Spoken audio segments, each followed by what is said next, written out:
Hi, everybody. Welcome to another episode of Psychic Perspectives. Today, we're going to be talking about past lives. Have you had one? What happened? Was it real? Was it imagined? Did it have any value for you? What if you haven't had a past life experience, but you like one? So we're going to just give you a brief outline today and talk about all of the ins and outs of past life experiences. I know Sarah and I have both had some awarenesses of past lives. We're going to talk about how that's impacted us and encourage you to invite those experiences into your own life to see the healing effects that they might have for you. So stay tuned. We'll get started.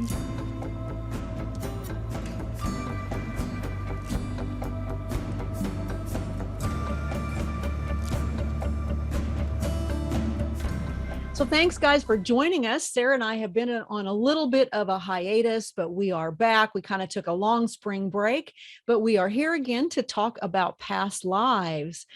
So thanks for being with me, Sarah. I hope you've enjoyed your time off. Yeah, it's been all right.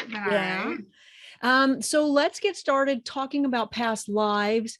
And I think for all of our watchers, they're going to know what a past life is, right? It's just this awareness that we kind of intrinsically have that goes, wow, I think I've been somewhere else before. I felt like I was this person, or I have this really strange sense of deja vu or an awareness that just says, I just have an affinity for this place or this thing or this Yes. experience. How else would you describe just kind of the basics of what a past life feel is like? Well, I would agree with what you just said about definitely when you're drawn to certain things or certain time frames, um, even just certain careers. It's interesting to find out what the past influences us to do now. So, Absolutely. That's very, yeah. very true. So we don't want to talk about ourselves, but we do feel that it's important to share that you and I have both had some past life experiences. So how many have you had? And can you just kind of very briefly highlight maybe what a couple of those were? And then we'll talk Yeah. later and use those as examples for how they've had value for you as we move into the show. Yeah. So a couple different ways. Okay, let's see, one, two, three, maybe four different like realizations of a certain past life. The same one or different ones? No, like different ones. Okay, So gotcha. one of them I had, which I knew it was a dream. So they can come to you in dreams, but Absolutely. That's a really this important was, part, dream yeah. state. Yeah. And then that particular lifetime, I was some sort of Asian samurai, or I'm not even sure if I was a samurai or if it was like just some sort of warrior type person. But I remember specifically the weapon that I had. I was riding a horse. It was snowy. It was and there was a knowing that I was a man. Like it was just weird. So well, because it became a dream, what made you feel like it was a past life as opposed to just a dream? Oh, because I was a man. Like there was a knowing, and then a realization when I woke up that that's what this was a right. It glimpse has a into different a past feel life. and a different vibration to it, doesn't it? Yeah, it really did. So when I woke up, I was like, wow, that was really crazy insightful. Another one that I wanted to talk about for sure was one that I experienced in a meditation that really felt like I was a new soul. Like it really felt like I had zero, jaded mentality. I was very fresh, very eager to learn. It just also had a really different feel. Okay. And this was a long time ago. So I'm not sure exactly what year, but it was like maybe 400, either AD or BC, not really sure. But it was definitely in the Middle East, and I was some sort of Bedouin, and I was really into horse racing. That's right. I remember you talking about this one. Yes. Yeah. And in that particular lifetime, I think because I traveled so much, I didn't really place a whole lot of importance on long-lasting relationships. It was like I would meet people, and I liked people, but it was like I remember just knowing that I didn't place a whole lot of importance on that. My whole life was dedicated to learning and just knowledge and like the pursuit of knowledge. So That was the lesson though, was that, relationships have value and importance. Even though you gained all this knowledge, you still felt like, Right. You were missing out on something else that you could have enjoyed. And we'll talk about that as we go on, right? The value of the past lives, because we're going to get to that. So that was 2. What was the third and the fourth one? So the third one was definitely, it was a Celtic lifetime. I was a female. I was some sort of warrior, and I was with a vengeance. So that, that whole lifetime was kind of horrible. It was really horrible. It was really bad. Bad things happened. I did bad things. But the lesson was all focused and centered around revenge, and how that's not something that we need to be pursuing in life. So and then there's been a couple other hits, and that's why I'm saying, for the fourth one, it's like Egyptian, but there was no real clear who I was or what I was doing. I've also had glimpses of a lifetime in France, but again, it was very little known as to who really I was and what I was doing. So yeah, those are just some examples, I guess, but I haven't had any where I'm, anyone in particularly famous or, crazy like that. So they tend to be very mundane, and I think that's important for something to realize. Somebody says, "Oh, I was the king of France." I'm not to say that maybe you weren't, but maybe there's something to that where it has value for you, but maybe it wasn't actually your past life. That's not to say that it can't or doesn't happen, but by and large, most souls that incarnate are very ordinary. So it's most likely that you had a very ordinary life, even though it might have been extraordinary in terms of being very unique or very different. So I like the fact that you brought up, the various ways that it came out. Now, the Celtic life and the glimpse of the Egyptian life, were those in a hypnosis? Did they come spontaneously, a dream state? How did those evolve for you? The Celtic one was definitely an intentional shadow work meditation. Okay. And that's why that particular lifetime came up, was because I think it was interesting. Yeah. Yeah, it was one of the worst. So they can be very insightful, which is kind of one of the benefits of actually receiving it. People are like, why do I need to know my past lives for? Well, we'll talk about that more. Right. As far as the Egyptian one goes, I feel like there might have been multiple, because I never really got a glimpse of who I was in that life, only glimpses of the culture, the place. I've seen, I don't have any proof of this, but I've seen underneath the pyramid is a whole nother almost city. It was crazy. Yeah, yes, that actually, one of my lives was Egyptian as well. And I was a scribe. And again, I apologize that we're sharing these, but I want people to get a feel for what a past life experience is, because it's not this big, long, oh, I did this and I did that and I did this and I did that. They're very brief. They're glimpses. It's like looking at a photograph, but when you look at that photograph, it really resonates with you. It brings back all of these memories, right? And you go, oh, I remember when I did that. That's really what a past life experience is. It's like you're being shown a photograph or a very quick movie, and it's going to come and it's going to go, but it's going to resonate with you at your core, right? It's going to, and the life that you had is very, very relevant to probably what you're going through and experiencing now. So I get what you're saying. The Egyptian culture was very long running. So it would make a lot of sense that you had multiple lives. I only recall one very, very similar to this life. I was a scribe.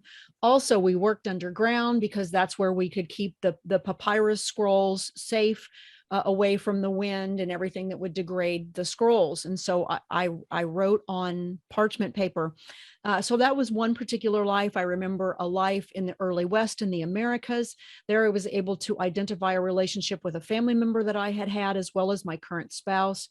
My very first one happened long before I ever opened up and became sensitive.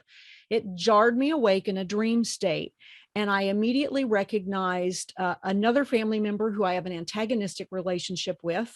And they showed me why I have that relationship and how it happened in that lifetime, as well as my current spouse again. So I've had multiple awarenesses of my spouse in other lifetimes, which makes sense because we are very much soulmates in this life.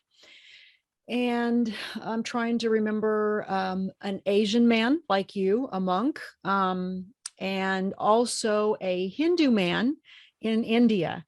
And like you, there are some themes that run through those lives. And I think when we have that awareness, we are supposed to take that internally and go, cool, I did this and I did that and I did this and I did that. That awareness is there for you to grow, for you to learn something from it. Right. So yeah, it's cool and it's fun, but we really need to integrate that experience. So yeah. So if any of you Definitely. out there have kind of had some past life experiences, this is how they have occurred for us. And I just got done taking a course with Wagner Alegretti called Retrocognition, which is basically retro meaning backwards, cognition, think awareness or memory, and it is past life stuff. So it was a very fascinating class Interesting. to be able to learn all about the value of past lives. Right. So we touched on this briefly, but there's basically kind of two ways that past lives come up. So somebody says, "Oh, I want to have a past life experience." One is very spontaneous. We didn't ask for it, right? It just because Right. there's past life awarenesses I didn't ask for, and they just kind of take your breath away when they happen, like the dream Yeah. one, right? Right. Yeah. And I've actually, I was just came to mind. I had a dream that I was I don't know what I was. I was like some kind of alien, maybe. All I know is I was blue, and I think it has something to do with mer people, mermaids, kind of thing. But that was also just like random, like dream that I saw like myself in that dream, and it was really weird to see myself like blue. I don't know, it was weird. Is that it's a dream? So can I really put a lot of weight into that? No, but the way that it comes could definitely have some sort of relevance, meaning, right. you know, if you're not necessarily looking for the information and it just comes to you, there could be a reason why. I always thought that it was interesting to maybe look into, just for the fact that if you knew, you know, what you have done in your past lives, that could help to say, what is your goal in this particular life? Very You know? true. That's been the whole theme of my knowing of the past lives, is it has value. Right. As far as your mermaid dream, and like you said, having that spontaneously, it is certainly possible that we have had other lives as other beings. Right. You know, one of the things that we learned in this class is, are you capable of receiving that information, and how does it alter your framework of life, right? So if you're someone, for example, that Oh, doesn't right. believe in aliens or other life forms, that may be really jarring to your system. It may cause Yeah. Yeah. distress. And so you're not going to be allowed, from a cosmic level, from a spiritual protection level, you're not going to have that experience if it's not something that's going to be beneficial for you. And this is discussed a lot in, past life work. It has to have a healing effect. And so that's important. So, and the other thing that you bring up with that being spontaneous like that, but brief, is it only happened once. And oftentimes past life, if they're legitimate, you'll get glimpses more and more. Things will kind of unfold. You'll get a little bit more of an awareness of what that life was like and how it's relevant to this life. So you don't want to just take one thing and go, "Oh, I was a mermaid." Not to say that you weren't, but you expressed caution, right? It's like, maybe it Right. was, maybe it wasn't. So you kind of hold out and say, "Well, show me more about that." Right. Right. That was kind of my thought, was that's just weird, but Yeah, let it evolve, okay. right? Yeah. Don't jump to that conclusion, because it could have multiple different meanings. So the Yeah. spontaneous way is the first one. And then the other way that we can have a past life experience is we can solicit that, or we can induce it, right? So we can see a past life regressionists who will move us back through meditation. We can do our own meditation. We can seek out someone. I know, like, I've been starting to get past life information for people in their sessions now. My Oh, team cool. said, how do you feel about that? And I was Yeah. a little concerned. You helped me kind of work through some of that, going, why would I want to do that? Even though I knew the Well, value that it had for myself, I yeah, wasn't sure that giving it to people without them having the experience themselves would have any value. Since then, I've noticed that it does have value for people, yeah, yeah. when you can share that, because of that theme, right? If it Hmm. resonates with something that they're going through, whether Yeah, it's and I real or find it not, it's interesting that healing. I've had two different psychic people tell me that I had a lifetime in the 1700s in France. So Okay. so two different people telling me the same lifetime kind of gives it more relevance. Yeah, it's a little more compelling. Now, what Yeah. was there significance to that life, to things that you were going on or dealing with in this particular life?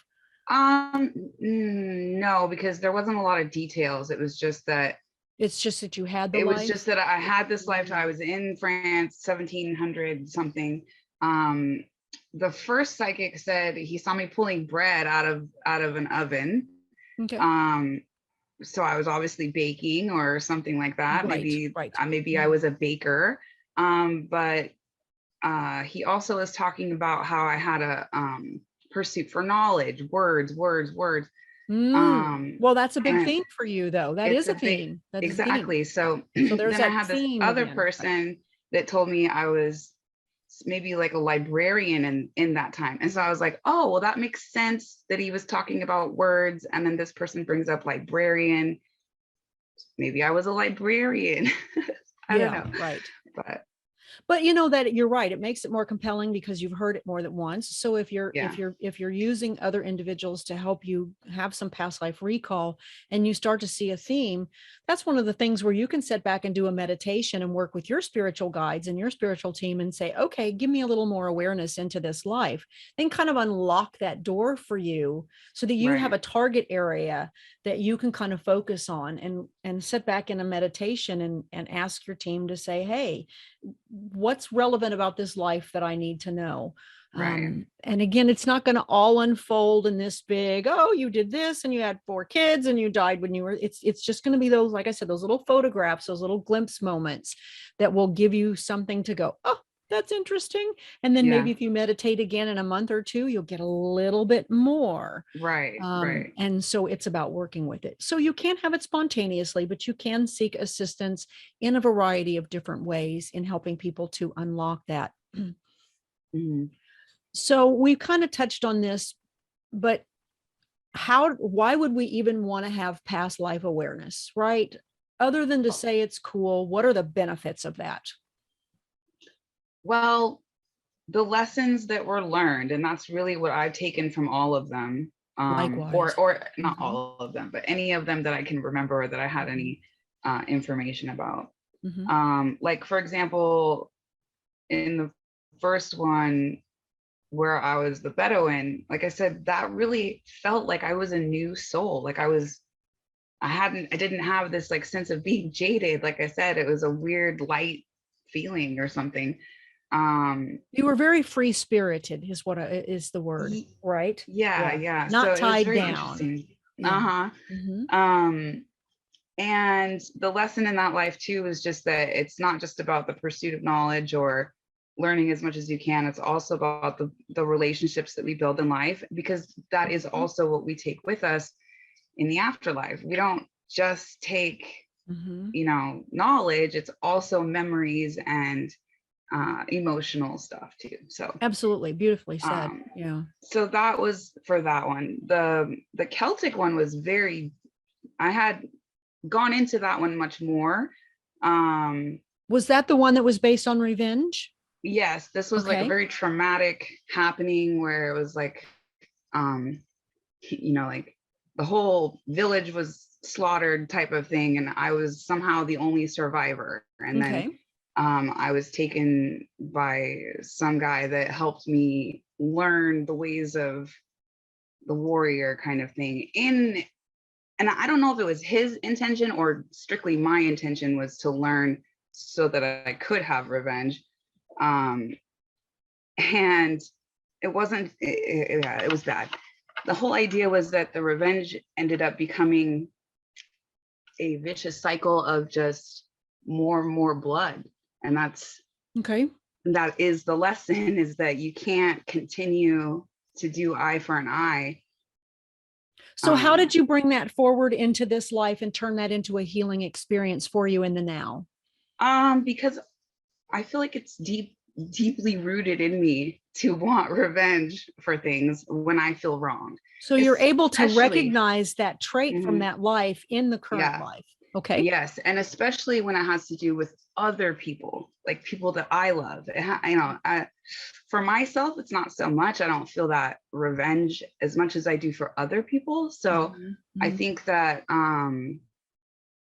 that's been, it's in me. I have to work through it. I have to, learn how to transmute that anger into something else. So that awareness that you had of that need for revenge, you're aware of it now in this life. And so now you're becoming more cognizant of the fact that you need to handle it differently in this life. Is that fair to say? Yes, okay. Exactly. That's a huge aha. I mean, that's really a beneficial experience from that life. Yeah. That you can apply to this life and say, oh, wow, I don't want to go down that path again.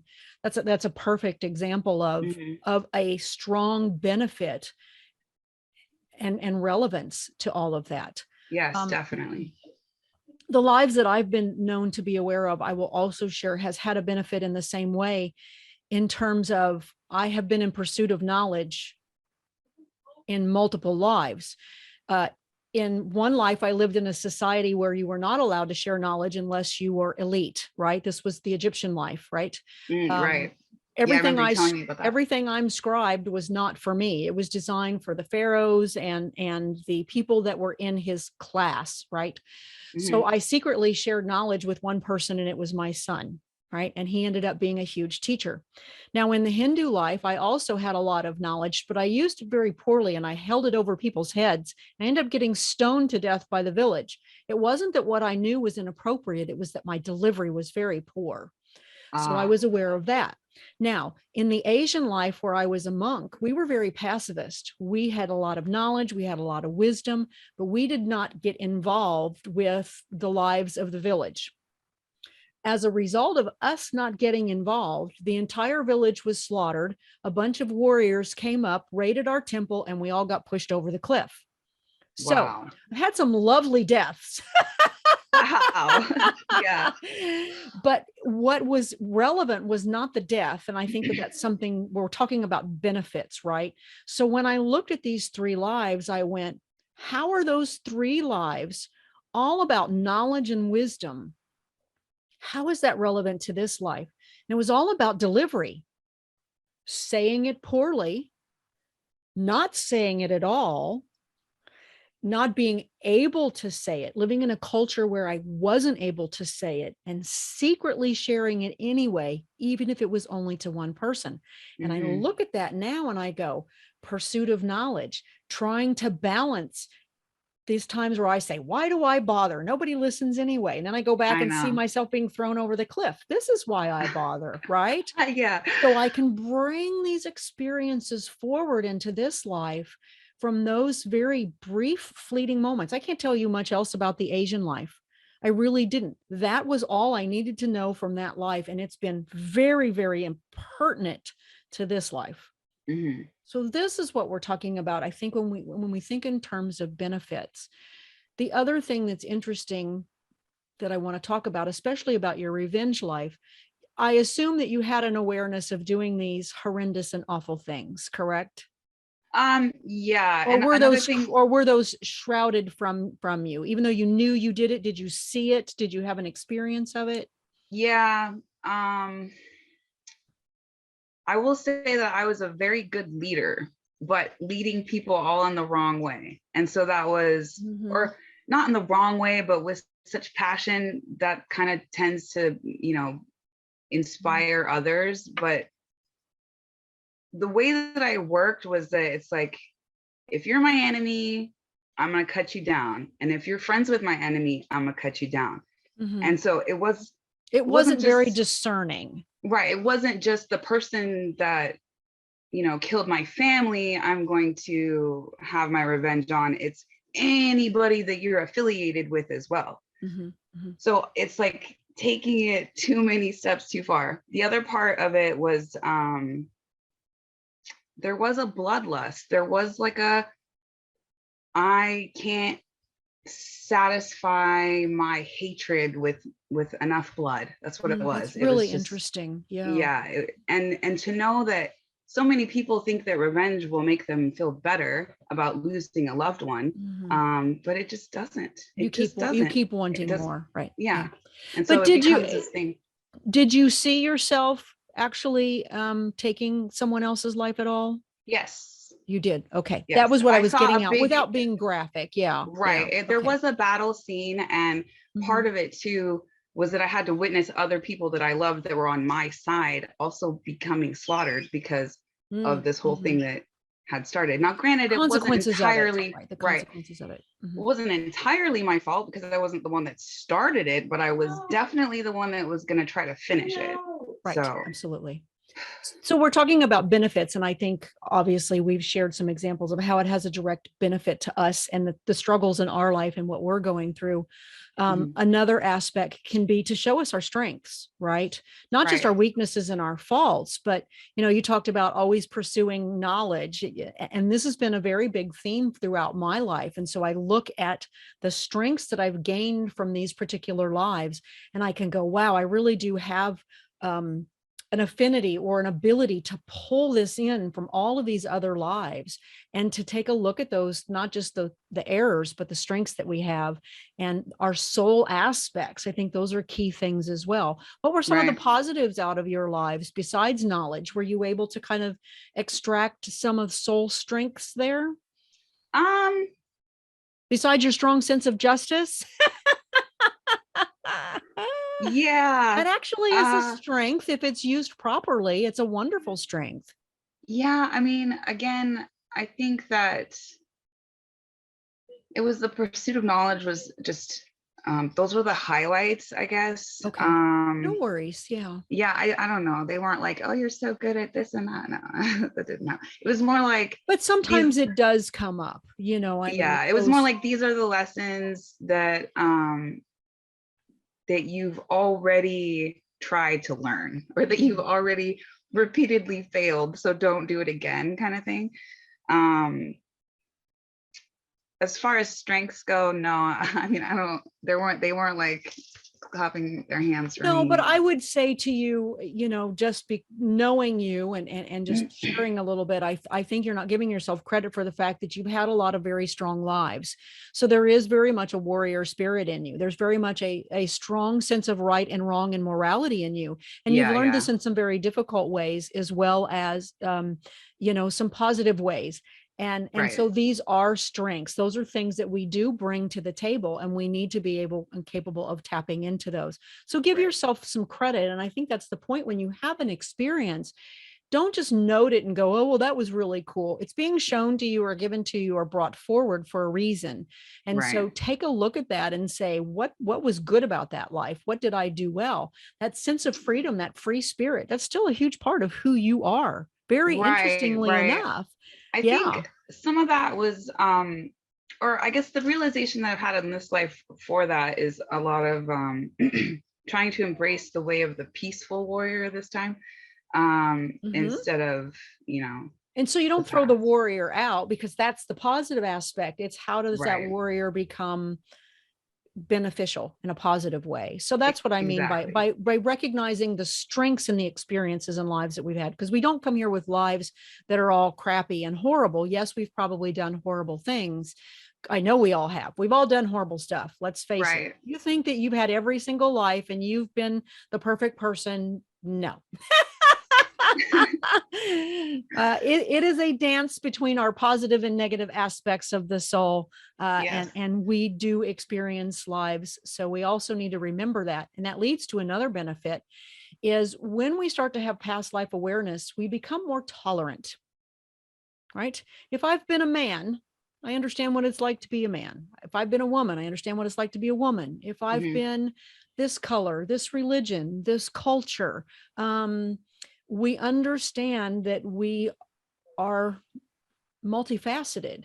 I'm not just a white female living in America who was brought up with a Christian faith. I've had lives as an Asian monk living in Chinese culture, which I have a huge affinity for. Before I ever had this past life awareness, my husband and I, we were in Singapore and Hong Kong. The only thing I wanted to do is go to every single temple. I have pictures of all of these temples. And looking back, I go, oh my gosh, this huge affinity I had. No wonder, no Right. wonder. This Yeah. was so important to me to have these experiences. And I just felt this sense of calm and sense of home. And I was able to embrace that. And so that's what I mean by this sense of tolerance. You know, we talk about racism and sexism and all of the stuff that's going on in our country today. But if we have an understanding that we've probably lived similar lives, and when we have that experience, it becomes very internal. Right. So we stop seeing us and them, and we just see the life that the person is living, just as we're living it in this time. So I think those can be some benefits as well.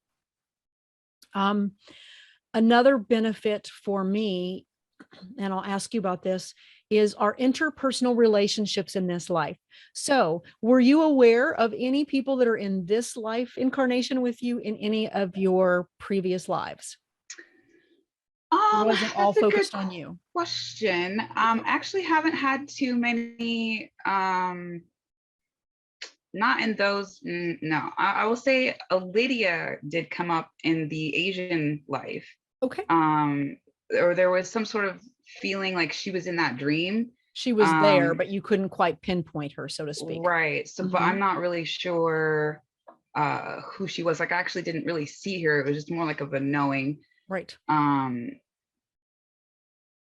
In the Celtic one, there was actually someone who's my spirit guide in there, but but they're not in my life. They've never been in my life. Oh, that's a great point. I love that you made that, though, because that's so true. So many of our spirit guides are people who are in other incarnations that we've had relationships with, and they're part of our team. Yes, that's so important. I'm glad you brought that up. So yeah, so that came up. I know that, you know, definitely we have people that we reincarnate with over and over and over and over and over with, but it's not always the same people, though. But no one in particular, I guess, stood out. No worries too much other than. But Lydia. It does come up, and I think it depends on the person. You know, I had provided some past life information recently for someone else, and it was all very interpersonal relationship. It was about, this is the relationship that you had with this person, and this was the relationship that you had with this person. And by explaining those relationship dynamics, it provided clarity for the relationship dynamics this time around. Maybe the roles were reversed. Maybe there were, actually, it was a little bit of both. There's a lot of similarities. There's a lot of repeat patterns because people are still working on those same interpersonal dynamics. Yeah. So this is something that can be very beneficial that comes out of past life. If you have an awareness of another individual, you can go, wow, what was that relationship dynamic there? Many have been for my own personal growth, but a few, there was an Irish lifetime that I had. Again, it was the very first one. It came in a dream, unexpected, long before. This has probably easily been 20, 22, 23 years ago. So it was before any of this was going on. And again, I was aware of a family member that I have a difficult relationship with, as well as my current spouse. My current spouse looked nothing like he did now, completely different, right? But looking at that person, that's him. I just knew this was me. That's him. We looked different. We were during Irish, like potato famine period. It was just horrible poverty and illness and sickness and all this other kind of stuff. But then the family member that I had an antagonistic relationship with, I did not actually see this person, but I gained a lot of understanding about the negative experiences in that lifetime and how that bitterness has transferred into this lifetime. So it added a depth to the relationship that went beyond just this life, but it now encompassed 2 lives. And so I was able to integrate that a little bit. I won't say that it made me any more forgiving, but it did make me understand the other person's perspective a little differently, Well, that's good. if that makes any sense. So Yeah. it Yeah. it did bring awareness. It did soften some of the anger that I had. Um, Right. and just the awareness itself was interesting. So anyway, I'm just giving this as an example for people to say, you may recognize someone that's in this life, but you may not. And Hmm. one of the things they talked about in the class that there may be a reason for this is, can you imagine that if you had a life with your son or your daughter and you had killed them in another life, how would you cope with that right now?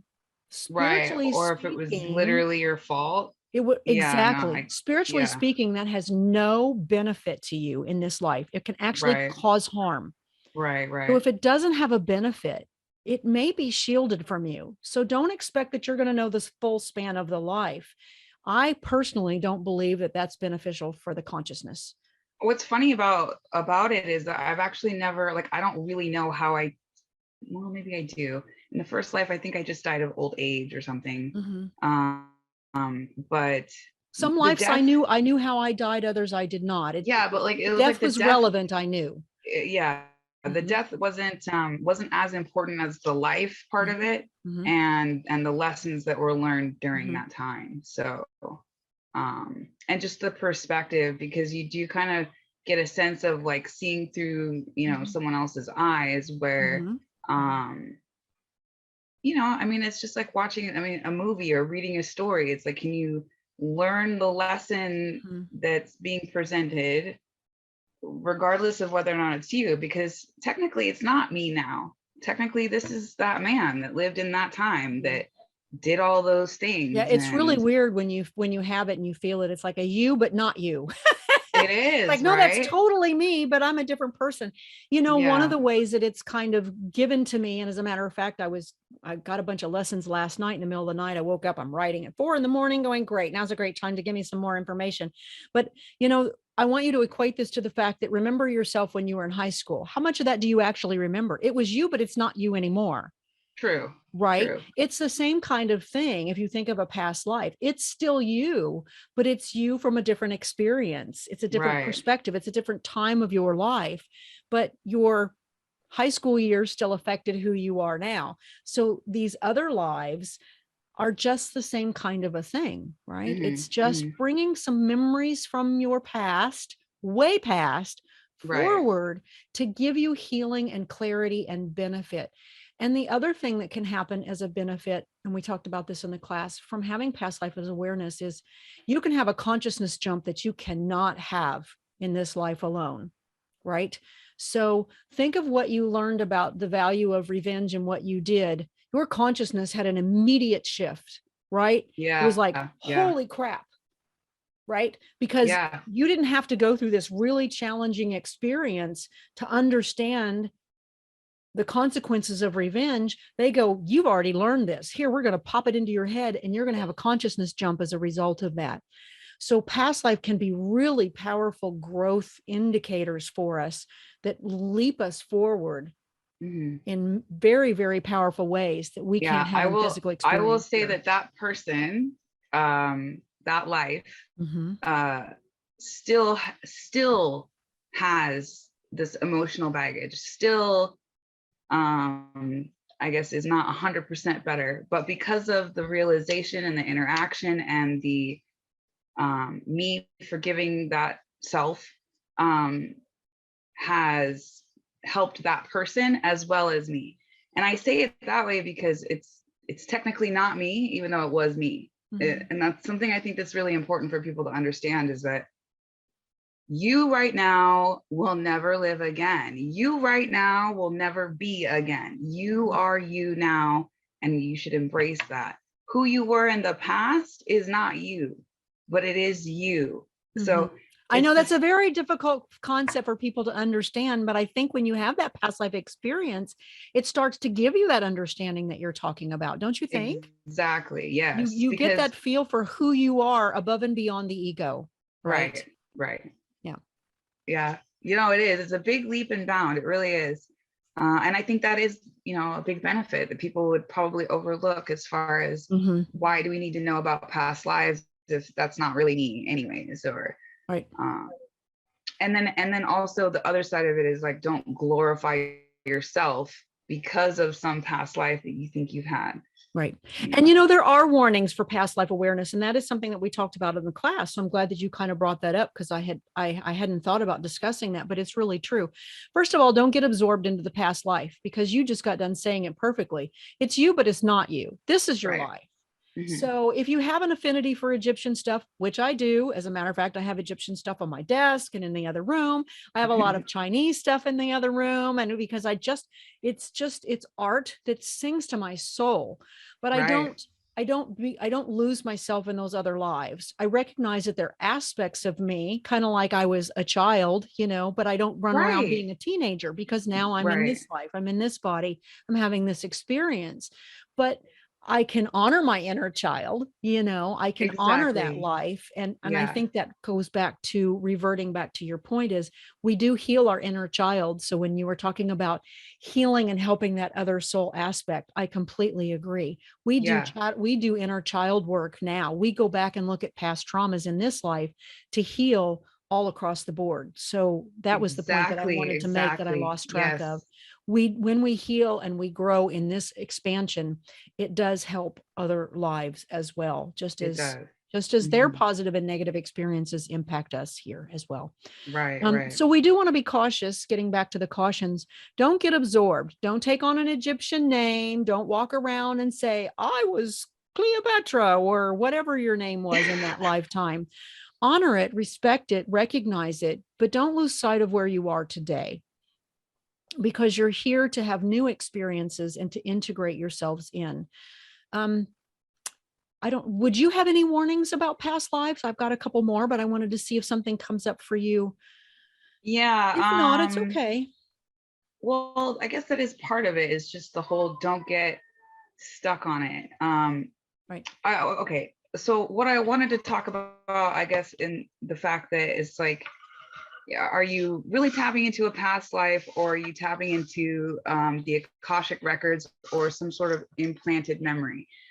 Because so many people do have similar experiences, saying that they are Cleopatra, or that they are Jesus, or that they are Joan of Arc, or okay. Well, Amelia that's a good Earhart, point. So whoever. we'll go away from let's pop away from precautions and we'll move into that. Yes. Okay. Right. Yeah. So what are you tapping into when you have a past life? Yes. It's a precaution to me, because it I it's see. saying, like, don't get wrapped up in who. Oh, I see. Right. Point. Yes. Because why would it be that multiple people think that they're Jesus, or Jesus, or just these, quintessential cliche type of people that. So why do you think that is? I mean, what's your theory? Well, my theory is that, because we don't have all the answers, but my theory is that so we do have soul groups, for one thing, people that we resonate with on a certain level. You would be one of them. And let's say you resonate with someone like Jesus or Cleopatra. I think it would be incredibly easy for you to pop into that Akashic record, because that's what I'm gonna call it, is like you're popping into something that she saw, or something that she did. And it doesn't matter, because you're not her now. So you're still learning the lesson via her eyes, or you're still learning the lesson via Jesus's eyes. There's no reason to think that you yourself were that person. Maybe it's just that you are getting that memory for a specific lesson. Exactly. You can gain the lesson without absorbing and thinking that was the life. Very, very true. Right. And again, because I believe that we all have some sort of, no, not all of us. I had a misconception, I think, about what reincarnation actually was, and being that I'm going to live another life. So, does it really matter what I do in this life if I get to live a million lives? And that's a really great precaution as well. That's a very good point. So when you had that belief, what shifted? How did you get out of that mindset? Well, I think because let's say I was Marilyn Monroe or something like that, or somebody famous. It doesn't even matter. I'm just trying Because to it does come up happen. with an It does example. happen. Right. Right. And you could be, somebody had to be that person, right? Somebody Maybe it had was to be that you. person. That's right. Okay. So somebody had to be that person, but it doesn't mean that I'm that person now. So it's irrelevant. The point in doing past lives and understanding what they are is the lessons behind them.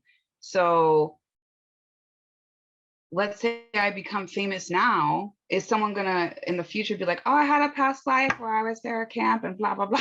It's like, does it matter? Like, you're just learning the lessons. Right. And so don't let your ego get wrapped into the life. Yeah. You are who you are now. There's never going to be another one like you ever. Right. And you're here for a reason. You. You're here for a reason. So figure out that reason and live that life. That's right. Right. So, and then again, when I reincarnate next time, I'm not going to be Sarah. I'm going to be whoever that person is. Right. And maybe I'll have memories of this life, or memories of what I've done in this life, or whatever that is, knowledge that I've occurred and lessons that I've learned in this life will come with me in the next. Right. But I will be a completely different person. Right. So this whole idea that, well, life doesn't really matter because I'm just gonna reincarnate and live 1.5 million lives anyways, takes away from the time that you're spending now. It does. You need to understand you're not going to get another life. There's a dichotomy to it. There is, very much. Reincarnation is real. Yes, you live multiple lives, but you also only live this life. Right. You only live this life. And you're here for a reason. You came here with a life plan, right? And so you're here to fulfill that life plan. And that is another aspect of having the past life awareness is it's generally designed to support your life plan. It's to help you fulfill that plan, whatever that is. And it may not be a plan to be Marilyn Monroe. You know, that plan may have been to understand what it's like to be a famous person, but there are going to be plans where, you know, I look at that Irish life where I basically died somewhere like in my mid-30s, cold and freezing. And I thought, what was the purpose of that life? It just sucked. And I still haven't gained all of that awareness. But I think the part that I remember is that I was surrounded by two people who loved me. One was my adopted father in that lifetime, who just resonated with my soul at a huge level, but I'm not incarnated with that person in this life. So, but I just, whoever that person was, I went, that's a soulmate. That right there is someone I love deeply.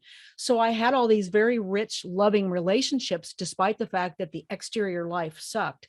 So, but it gave me the awareness of the interpersonal dynamics. So every life matters, even if it's poverty or tragic or violent, you know, you're there to have an experience. And that's part of the benefit is when we start looking at other people's lives and we start judging that person's doing this and that person's doing that and that person's doing this and that person's doing that. We kind of can pause and step back a minute and go, okay, wait a minute, this is their incarnation. Could they be doing better? Probably. Right. But then again, this may be the experience that they're supposed to walk through. And that can make past life awareness very challenging too, in some ways, because we wonder why we've done some of those negative things. So I think you bring up a good point. Yeah, it's like, well, why can't we remember all of our past lives? Well, if you remembered every single past life that you've ever had and all of that knowledge, like, you would just literally be overwhelmed. You would be overwhelmed. And we discussed that in the Retrocognitions class. And again, it can't be damaging to this life plan. You know, if it's going to derail you from succeeding in this life, you're not going to get to know what it is. It's designed to support this life. Right. And let's say, you know, you can't learn everything that there is to learn and know in one lifetime. And I think that each time, you know, we reincarnate, we kind of start with that clean slate, because if you go into a test with an open book, what did you really learn? Are you really learning it? You know, it's like, you kind of have to go in and learn the lessons firsthand. So it is like a mental reset, but again, we need to remember that the soul carries the strengths and the abilities and the experiences with us. It's in the background, right? Right, but depending on what your contract is or what you are purposely here to learn, those specific things will unfold as you Right. go along. Well, So natural ability, I can speak 5 languages, 6 languages, or I just have an affinity for art, right? You and I right. are very much knowledge seekers, which has had a lot to do with probably why we resonate. We also have a very, very strong warrior sense of justice and right and wrong morality. So Yeah. I wouldn't be surprised if we've, soul group incarnations, because we have a lot of very similar vibrational patterns to us. And Hmm. those come out in this life, Yes. so there are things that our soul has, our soul, not the incarnations, but the bigger, deeper part of us has all of those things in the background. And I think that's the Right. other thing too. We don't necessarily need to know a life to be able to call forward gifts from other lives. If you Right. find yourself in a weak moment, it's like, where's that inner warrior right now? Can I channel that aspect of my soul without knowing the life? Can I bring that forward? Can I bring the Right. healer forward? Can I bring the priest or the nun forward? Because I've had that, I've had that life as a monk. I'm pretty sure I've been a nun at some point. So there are these other aspects of our experiences that we can call on and utilize, even if we don't have the memory.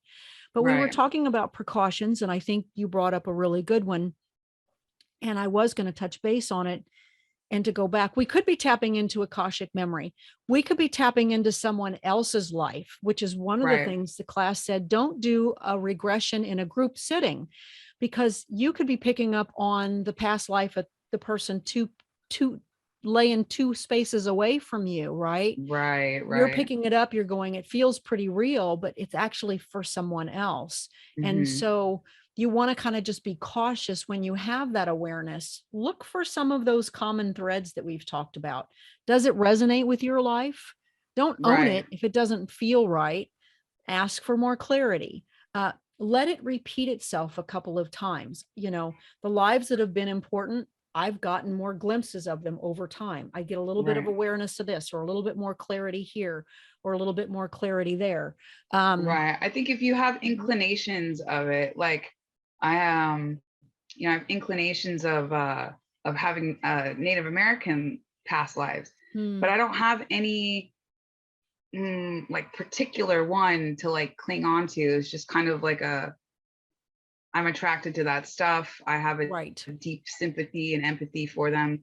Um, and I think it's possible that some of that is also shielded because of the fact that it's probably pretty painful at the same time. Um, Which we've talked about, that does happen. It may not be yeah, valuable for you. Right. Yeah. yeah. And so I don't know. Um, So just because you have an affinity for it doesn't mean that you've had a life there. So don't leap to that conclusion, I guess. right. Legitimate past life experiences should come forward in multiple different ways and multiple different values. And if you want to be skeptical about it and say, I don't believe in reincarnation, this is not what we're taught based on our particular faith, or in modern education, that's fine. You can still use it as a tool to awareness, right? You don't have to go, well, I don't want to have the experience because I don't believe in it. That's fine. You don't have to believe that it's real. If nothing else, just let the experience have the value that I know that it's had for you and for me. I've been able to really carefully look at, or hopefully look at, how I deliver information in this life because of an awareness of of those other lives, even if they're not mine and they're just random awarenesses that are relevant to my current situation. If they've helped me to grow and to be better, what difference does it make? Right? Right. Doesn't it Well, that's kind still of have a why I benefit? say, you know, um, again, it's not like you're gonna live another life. Like Mhm. Sarah is not gonna Right. be in 100 years the same person that I am now. Um, and Right. so I can understand why people don't believe in it because it doesn't really it makes sense on one hand, and yet it's also not necessarily true because you do only live this one lifetime. Right. And that's why I think there's a lot of stress when it comes to, religious stuff that don't believe in it, that Right. say this is why you need to have importance on how you live your life today. Mhm. Is because you're not going to get another chance. Right. There isn't Right. another life that you get to live, except for that's also not entirely true, right? So it's a But if matter of having a past perspective. life, oh, I'm sorry, go ahead. I interrupted It's you. just a matter of perspective. That's all I was going to end with is, Yeah. you know, this idea that it is real and it isn't real. And are we Right. just tapping into some kind of Akashic records where we can peek in on someone else's life and someone else's memories, someone else's Right. lessons? And it doesn't negate the value. And I think that's true, Exactly. because you don't want to have a past life awareness and have it jar you to the point that you're like, you're going to lose your sense of faith or your sense of self. I don't think that that would be beneficial. But if you can be Exactly. open to just having the experience and just taking it and saying, wow, I can really learn from this without owning it as a past life experience, then at least you're open to having that in that moment. Right. So anyway, I think you're right. Those are some precautions, is you want to be careful not to just leap at every experience like the mermaid one. I'm not bashing it and saying it is or isn't. It's not for me to decide, but it's an example of it only happened once. You weren't quite sure. So you've just kind of had this sense of caution about it. And I think that's super wise, right? If Well, you, I will say that I pretended I was a mermaid forever when I was a kid. So it could be. it could, yeah, I mean, it could be a part of your imagination and desire, but it could be a part of It could something be, but I more. never imagined myself to be blue. So I don't know. So anyway, I think we've talked about that a lot. So let's move on to the next point, which I'm going to look at my notes and figure out what the hell that point is. Yes. What the hell is that point, Carol? Did we make all of your points at this point? What's on your The paper? only thing I have left to really talk about is a gal called Dorothy Eady, who is an Egyptologist. And she is one of the quintessential examples of why reincarnation is real. Oh, well, interesting. No, so no, I've not heard of her. So how did you Okay. learn about her? And can you tell me a little bit about it? Well, yeah. So I was watching Ancient Aliens and they were talking about reincarnation on there. And this gal named Dorothy Eady How do you spell her last name? it's Eady. Okay. And she had no kind of formal training as far as you know, learning about the symbols and she like she wasn't college educated kind of thing. No formal training in what she was doing. Okay. But somehow this lady knew where everything was. She knew how to decipher inscriptions that other people spent years trying to decipher. And this overall knowing of who she was in a past life, who she was married to, just all these things that she couldn't possibly know. That's really fascinating. And yeah, and especially with the idea that she knew what, I guess it was like she knew what it said before it was actually opened. Like there was like a tomb that they had just, or a portion of. So why would you not just area. consider that a psychic experience as opposed to a reincarnation awareness? What was her explanation for there being a difference between the two?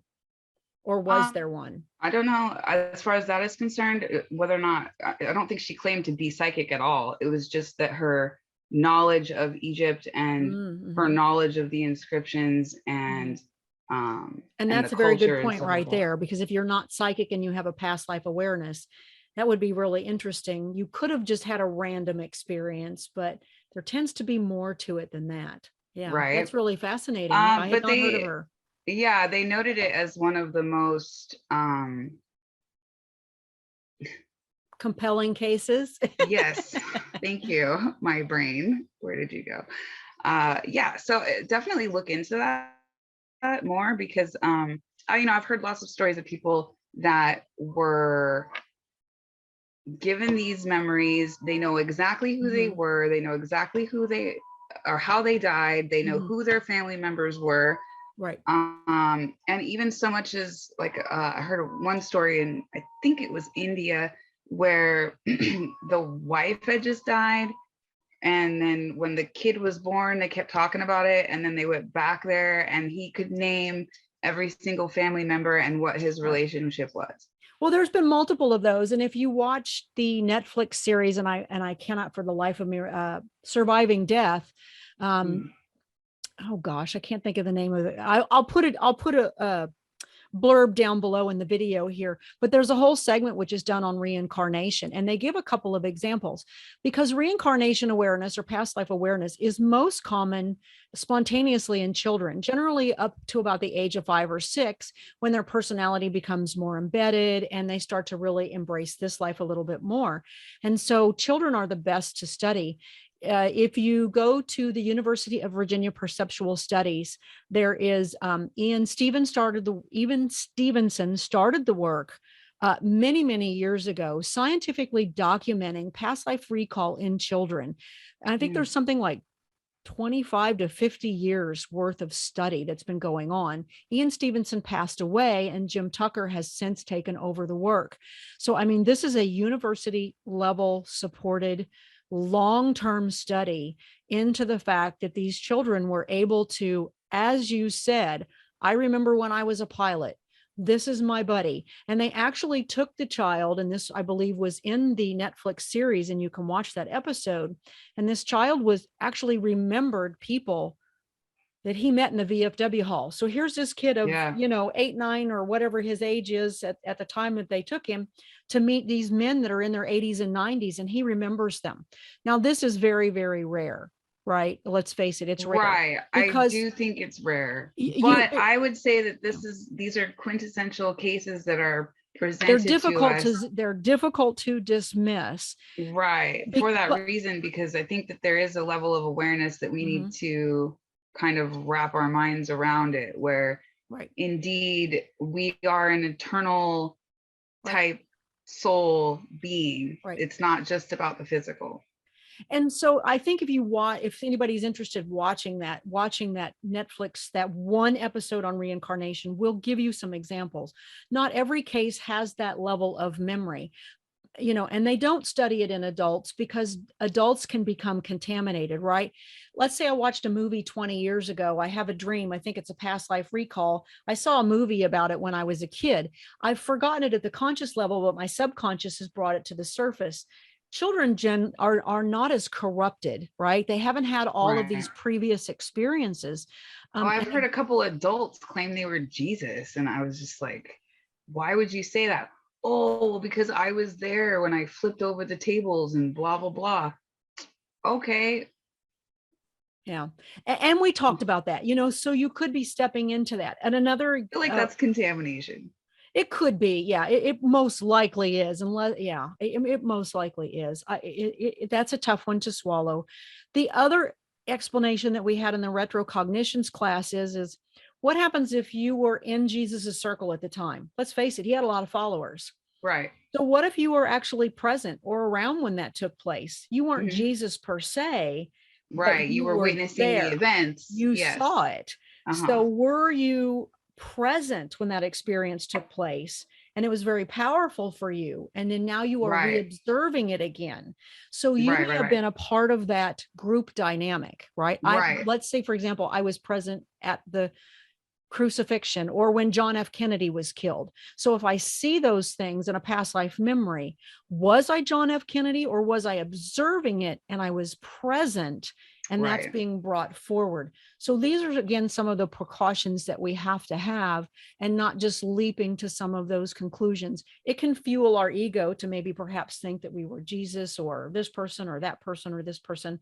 Again, not negating that maybe someone had to be that person. Right. And that's kind of what I go back to, is like, somebody had to be that person, and that's fine. But really the crux of the situation is to learn what the lesson is. So you were in Jesus's circle at that time. What did you learn about that experience? Please enlighten me, Make it a value, not an ego-driven thing, because I think that will actually impede you from getting further stuff. So I agree. You need to use it properly. So let's talk about that as our closing topic here. Is what can people do to have their own past life experience? Are there certain things that prevent you from having it, like having a bad ego, like we just talked about, right? Or misusing that information? Or are there things that make it conducive to having that past life experience? What are your thoughts on that? Well, I think it's important to understand that time, first of all, doesn't exist. It's not, or not that it doesn't exist, but it's not relevant to I think a lot of things that we're talking about. So in some ways, how do you know that you're not tapping into a future lifetime? And we've talked about future lifetimes. But I think that if you're just open to the idea of what do I need to know that happened, that I experienced, that I've already learned, that I don't want to have to learn again and repeat in this life. That's a great way to start. Because to me, that was kind of the, I guess, maybe inspiring factor was if I kind of knew more about what I've already accomplished and what I've already done, it would give me a clearer perception as to the direction that I'm heading. Desire, intent for growth, welcoming that experience, being open to it, willing to apply it. Right. And ask questions and don't get stuck on how it looks.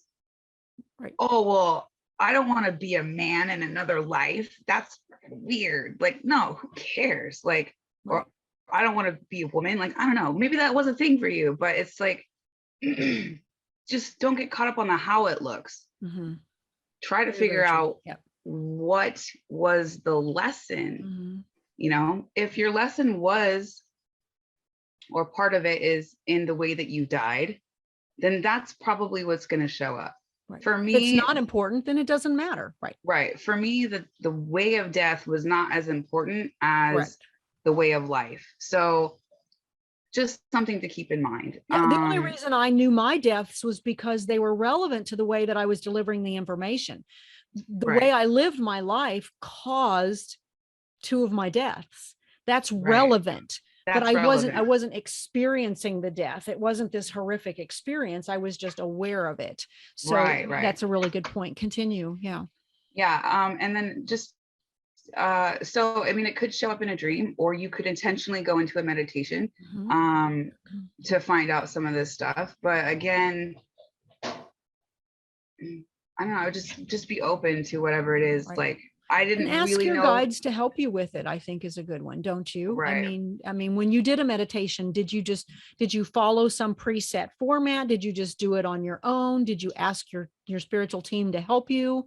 Okay, so in part of it, there was an exercise where you go into a meditation, and in order to get yourself there and to lose the expectation of what it is that you're going to see, you put yourself through this like trip, right? Where I'm going to go to the train station and I'm going to get on this train, and you're going to walk down a series of stairs, and this train is going to take me to someplace else, a lifetime that I need to know about. That's my intention always. Absolutely. Because I don't know how many lives I've lived. I don't know what time frame it was.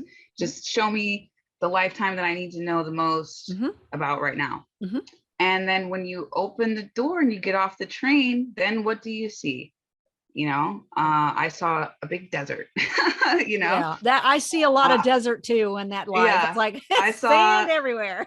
I saw a big step pyramid. That was pretty cool. Right. I saw a horse race going on. I had a feel of where I was. I had a sense maybe of time. I could always feel the heat and the wind when I go to that life. It's like, it just feels really hot. But there's also a nice breeze. So it has a feel to it. So those are things you can look for. Right. So then it's like when you're in that meditation, then you just kind of go along with it and ask questions in your mind, and then just get the information that you can. Remember, ask about the lesson of that life, right? You know, what's one thing that I need to know important about that life that will be relevant to this one? Not just where is it and what was it, but how, what is the characteristics perhaps that are similar? What were my strengths in that life that I have in this life? And I think those will come through. They do. They sometimes, but I'm just saying, if people are asking questions, remember to ask some of those important ones. Don't overload yourself though. You're only going to get a little bit each time. And then, did you take your train back then to bring you back here? Or did you just kind of come out of it? I think I kind of popped out of it. I don't remember getting back on the train now. Yeah. Okay. But you can if you want to. You can end it more properly than I did. Yeah, well, I think you and I are probably a little more comfortable with it, but in the beginning, if you're first starting, you might not want to do that. You can always know that you can get on your train or climb back up the I stairs and come think the back. whole exercise is meant to be able to get you into the meditation to begin with, It or is. or, It or is. uh it's a way to get there. So the Mhm. exiting was not as important as the how to get there. I think that by and large that's true. But if someone wants or doesn't feel safe, that is a way to bring that back. The other Yeah. thing that you can do, kind of in that guided process that you talked about, is tell yourself as you're taking your journey. This is something we learned about in the class. Is tell yourself as you're moving closer to that destination. If you're riding the train or you're taking a step down, let's say you're going to take 20 steps down into this, open the door, and then you're going to step into the other life. With each step you take, remind yourself that what you're going to see is for your best good. Remind yourself that you're open. Remind yourself that you're not going to be afraid or you're not going to be alarmed. So you're kind of assuring yourself each time you move down that the reason that you're moving into this life is for positive benefits. Don't go into it with a sense of fear, or there's nothing to be afraid. You're just having an experience. You can worry about processing it afterwards, but it will be really brief. So do keep asking for that. Ask your guides to help you. If it's something that you can't do in meditation, help them to, maybe have a little bit in a dream or lead you to Right. something in your Or daily let's say you life. have, right, like let's say you have the dream, you got a Mhm. little glimpse of a lifetime. You can You take can that to take that meditation. glimpse and Yes, then yes, take that to meditation. absolutely. And I have done that. And I have found that, okay, I've got what I want from that Egyptian life. And I have found myself from time to time just going, I'm curious. And I did this not too long ago. I said, I wonder what happened to that son who I gave all the teaching to secretly, because the Oh wisdom yeah. wasn't supposed to be shared, but I broke the law and I did it anyway. And so I thought, I want to see Good what on you. happened to him. Yeah. Right. And so I sat down in a meditation and I just kind of said, who was my son in that life and what happened? And I went, things eventually changed and he ended up being a very big teacher. So when I taught Awesome. him, he became a teacher. He had other students and he took all of his wisdom and his knowledge that I gave to him and he spread it forward. And that's really relevant to my life now, for recognizing Hmm. that it's the one-on-one relationships that count, even if we don't think that they matter, because Right. they have this trickle down or expansion effect. And so Yeah. when I saw that, I went, oh, that's so nice. I got this Yeah. sense of satisfaction of his father, even though I'm in this life, that Hmm. what I had done had actually come out to be a positive, um, because I know I took a lot of risk in that life Yeah. in Yeah. sharing that wisdom with him. So these are some of, like you said, you can take that experience and explore it more and Right. say, can I learn a little bit more? What can I gain out of that relationship or that insight? Absolutely. Yeah.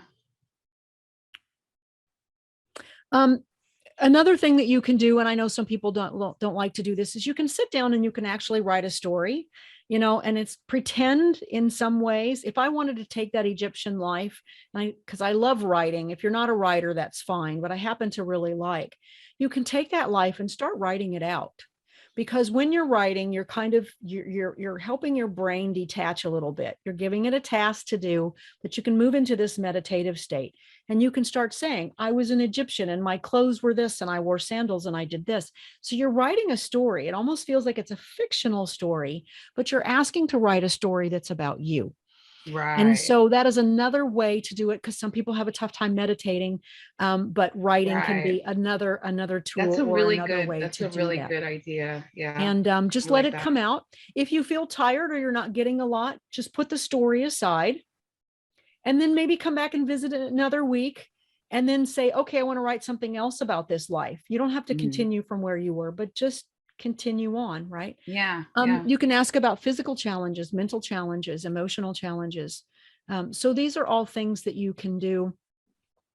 I think the big Yeah, tip especially I would go ask ahead. about specific cycles like that you're talking about when Mhm. um you bring in these physical challenges sometimes from past lives or Correct, right. emotional challenges, cycles that need to be broken. And this is Scars that one have thing. come from previous wounds, Yes. lung issues from previous It's illnesses at certain hereditary. times. Yeah. Mhm. Hmm. Yeah. Yeah. And So that's a really good point. And so we want to be able to release some of that physical stuff from that, because it's kind of in our soul's DNA is the way I've Right. kind of come to understand it. Our body has a DNA, but our soul has a DNA as well.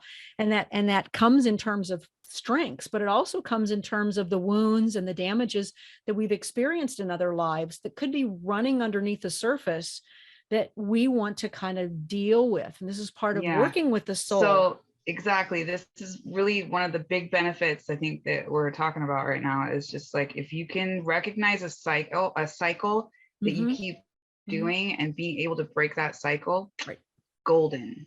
Yep. And, even doing some energy healing or some energy releasing with some soul level experiences, because it's kind of that DNA is kind of overlapped onto this life. And it may not be necessary that you need to experience that, but it's still manifesting itself for some reason.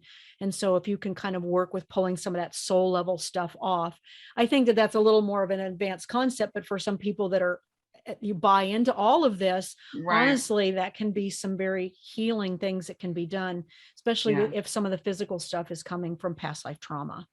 Right. Well, I think it sounds advanced, but it might not be. I think it depends on the person that's listening. I know a lot of people that listen are probably going to be all on board with it, but some people will be like, wow, that's a difficult concept for me. And it was a difficult concept for me at some point too. I mean, these are all things I've grown into. I've grown into this. This is why we're sharing it, because these were challenges for us as well, so wherever you are, that's cool. You can grow into that. So it can certainly have some physical healing as well. That's not to say that all physical challenges are a result of other lives. No. Could be a result of the fact that it can be. It might be.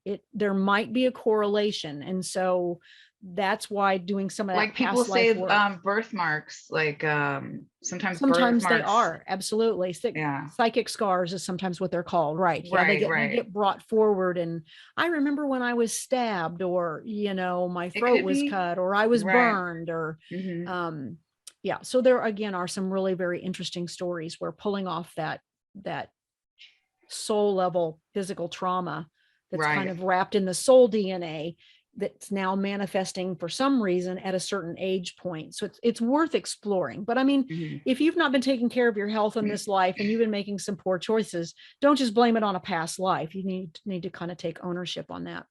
Right. I think the last thing that I would address that I learned out of the class that I thought was probably the best point that the teacher made is we have to have a level of maturity about all of this.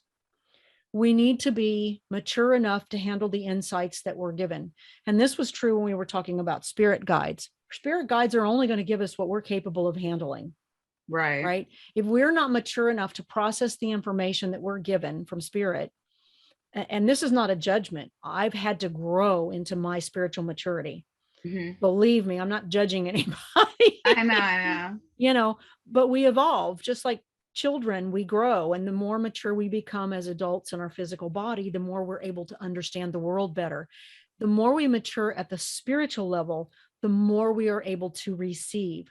So give yourself some time and some patience to grow your spiritual maturity. Just don't, well, I did a meditation and I didn't get anything, so it didn't work. Well, or maybe you only get like a really little bit, and that's frustrating too. They're going to only give you what's safe for you. Accept that as a gift and go, thank you. And then how can I use that? Right? If you give your kids a little bit of responsibility and you see they handle it well, what are you going to do? Wow, I'm so proud of you. I'm going to give you a little bit more. Right. I'm going to give you more freedom. Right. More experiences. I think a big fear for people is to look at their past lives and say, I wasn't a good person. I wasn't, I didn't do That's things. part of the spiritual maturity. How are you going to process that? Because that was just it. It was like in that one particular lifetime, it's like, can't say that I was really a good person, Right. Even though I felt completely justified. I mean, 110% justified for all those horrible things that I did, but I can feel it. I can see it. I know where you're coming from. Yeah. And that life where I was a Hindu man and I was stoned to death. Oh my gosh, I was a total ass.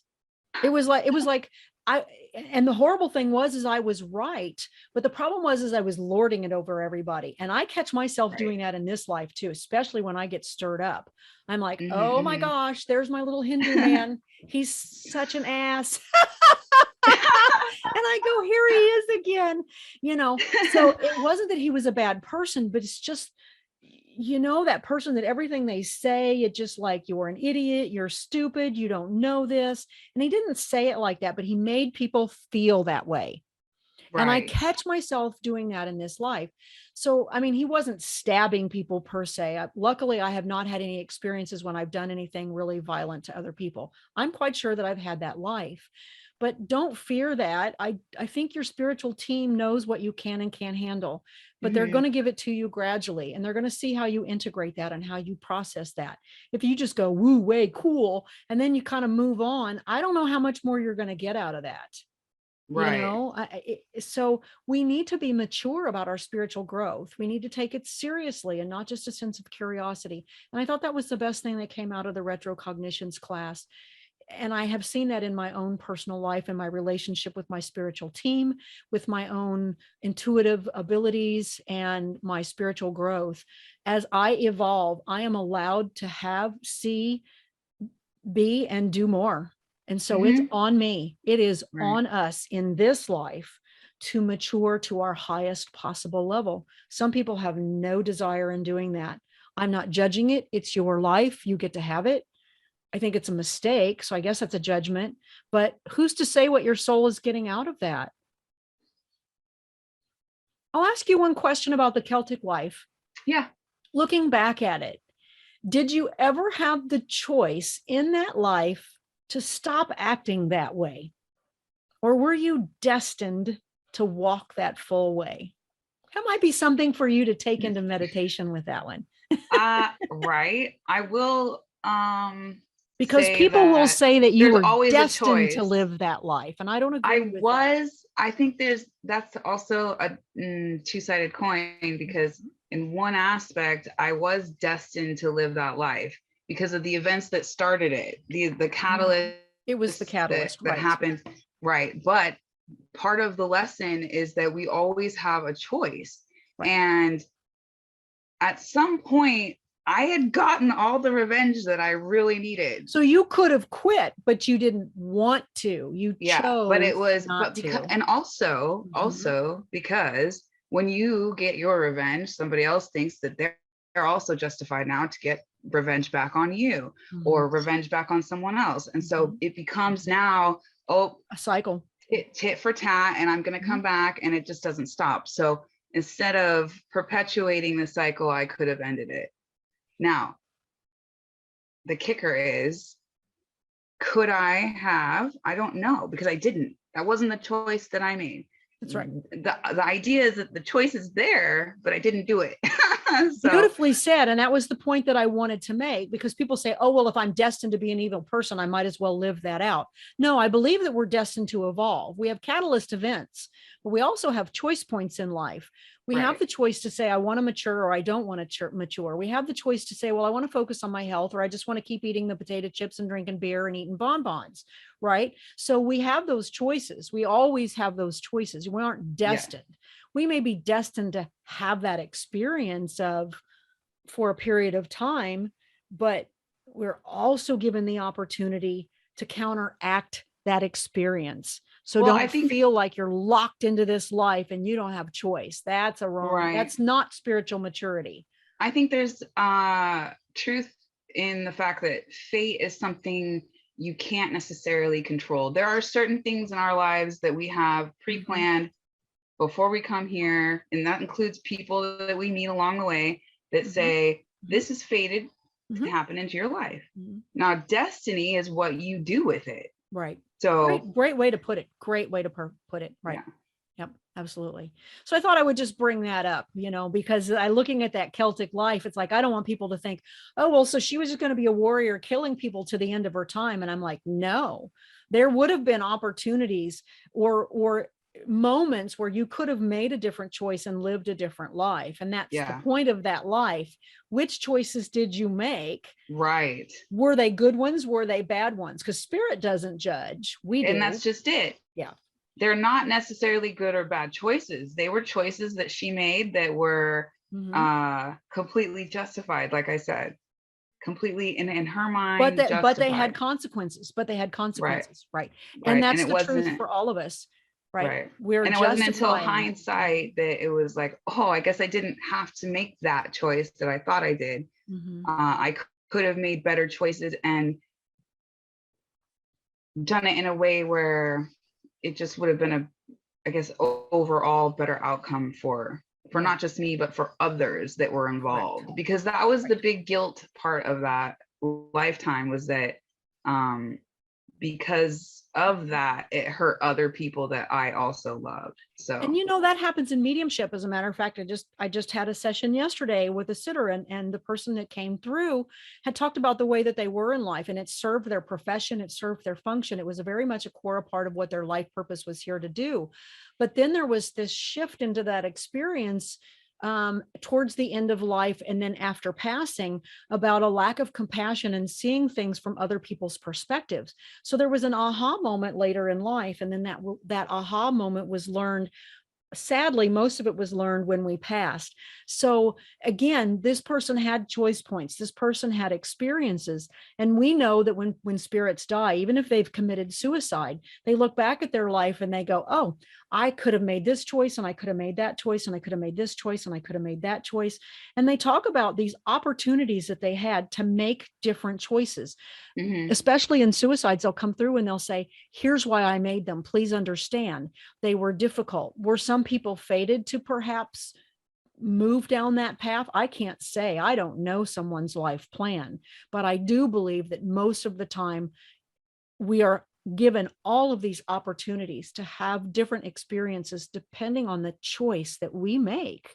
Right. So I've always said before, I think we have maybe like 5 or maybe more than that, but you have like, you start off with like a potential of all these different ways that you could possibly die in your life, or things that could happen, destiny, right? And as your life goes on and you make the choices, you start to eliminate these. Well, that's interesting. I don't know if that's true. I haven't heard that before, but right. Yeah. But it's like you start off with a certain plan, and then as you make your choices, it branches off into what eventually becomes your destiny and eventual point of death, right? Because let's say, for example, oh, you decided to eat those chips and bonbons all day long, and you know, you came up with some sort of heart attack, and that's still it's still kind of based off of previous choices that you could have made differently. Yeah. So I love the way you put it, fate versus destiny. But I think when we end our, when we pass from our physical body and we move on to the spiritual realm, and we're preparing for whatever it is that comes next, we often hear loved ones coming through and saying, I liked this about myself, or I didn't like this about myself, or I had this experience, I had this opportunity. It's very common for them to bring those awarenesses forward. I think we need to look at that when our loved one comes through, not just from their perspective, but how that relates to us, and the fact that we do have the opportunity to make different choices, to evolve, and to say, I'm not fated to be in this circumstance. And you say, well, I was born into poverty, or I was born on this sex or this gender, or this is my life challenge, or this is my religion or my culture or my race. And we go, yes, but you were still brought here with opportunity. You weren't put here without opportunity. It may not be as obvious for you. I am not negating the fact that there are people that live in countries that are absolutely going through horrific experiences, and there seems to be no hope in sight. Right. And that gets into deeper ethical issues that I don't want to discuss today, because then we run down a rabbit hole. But there are opportunities for us to make choices in those moments, even if they are difficult experiences. And that's exactly why tapping into like a past life would be beneficial, because now again we're looking at the lessons in hindsight as to what choices could have been made differently in that life. So for example, the Bedouin life, it was like in hindsight, that person wished that they would have made more emotional connections with people, longer lasting. They didn't have a family, they didn't have a wife, they didn't have any of that stuff. So but did they feel like they missed out? Not entirely, just maybe in that aspect, Yeah. you know? So again, it's like a hindsight thing where now that the life is over, again, you can see where you could have made those choices Right. differently. But I do know, not to negate, because I don't want to negate hardship. And I think one of the things that I will use, if anyone's listening, I want people to know, I mean, no offense, but I look at Holocaust survivors. I had to have had a life in World War II, and I'm pretty sure that I fought on the Europe side. I was a horrible student in high school. I got C's, and I was easily distracted. We had when World War II came, as long as it was talking about Europe, I aced every single test. I literally had a teacher put question Oh, no marks on my kidding. tests and ask me if I was cheating. I knew all the answers. I never studied. I'll watch stuff on TV with World War II, and there's something there. It's Mm. blocked. I don't know what it is. It's probably blocked because of trauma. But my heart goes out to Holocaust survivors. And I think that that is probably, for whatever reason, that tears my heart apart. I don't believe that I was a Holocaust survivor, but I believe that I was directly connected to that at some level. Again, that's being blocked for me. You know, what's funny is I think a lot of us were actually in that era and played some sort of part. It's tough to say, but there were a lot of people. A lot of people were killed in war. There was a lot of Yeah. tragedy during that time frame. So it is certainly possible. But I'm always curious to say, was there hope when you were in the concentration camps? How did those people find it? They had no choice at that point. It was, their choices were based on the choices of others, right? Yeah. Were they going to be rescued? And if they weren't going to be rescued because other countries weren't involved in the war yet, they were basically doomed. And so I don't want to say that everyone's life is flowery. I'm not negating that. And I think that that is a prime example. I would love to be able to connect with the spirits of some of the Holocaust survivors to really gain a greater insight for myself, at the spiritual level. So again, if anyone's listening, I hope I'm not offending anyone, because I don't mean this from a disrespectful place. I want to understand that struggle, from a soul perspective, and I haven't had that yet. And I would love to have that, because I think it's a huge understanding that we could gain by exploring what it's like post-life for Mm-hmm. people like that to have gone something through so tragic. Well, I think we probably have, well, okay, I won't speak for everybody. I will just say, I guess I've probably had multiple lifetimes of being some sort of slave. I'm sure Because I that we have, have.